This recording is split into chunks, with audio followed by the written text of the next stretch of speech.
Et quand on multiplie par 2 les contrats pour l'insertion par l'activité économique dans les quartiers prioritaires de la ville, quand on multiplie par 2 les parcours emploi compétences, quand on remet, alors que ça n'existait que dans les dom-toms, des contrats exprès pour les jeunes dans les quartiers prioritaires de la ville. La nuit vous défaisez, le jour vous refusez, mais au total c'est nul.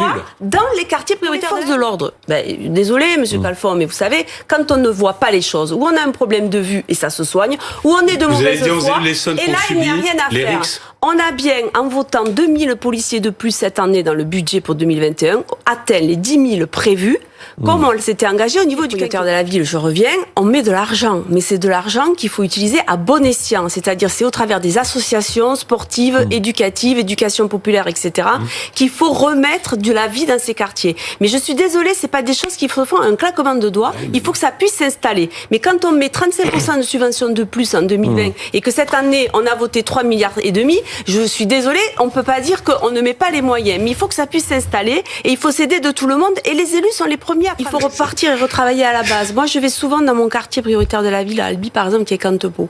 Vous avez des jeunes qui ont envie de s'en sortir et qui n'ont pas envie de tomber dans le trafic de drogue.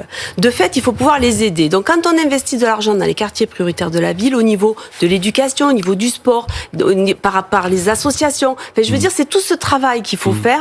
Et une des choses qu'on a fait... Ça n'a pas été fait ? Mais si, mais une des choses qu'on a fait, oui, mais ça se travaille au long terme. Quand vous avez assigné des gens... Ça ne fait pas 30 ans qu'on le fait, pardon, hein, je ne veux pas vous être dans la contradiction systématique, mais est-ce que ça n'a pas été fait depuis 30 ans ? Non, l'éducation, par exemple, dédoublement des classes, des grandes sections CP et CE1, c'est nous qui l'avons mis en place avec ce mandat. Pourquoi ? Pour qu'il y ait une égalité de traitement au niveau de l'éducation. Parce qu'à partir du moment où les jeunes auront une instruction normale, auront une éducation normale, derrière, ça sera l'apprentissage ou l'emploi, et on évitera qu'ils tombent effectivement après dans des bandes de trafiquants. Donc ça, c'est le premier point, c'est travailler au long terme pour la sécurité au quotidien et rendre ces cités attractives, qu'il y ait de la mixité et qu'on sorte des bandes de trafiquants.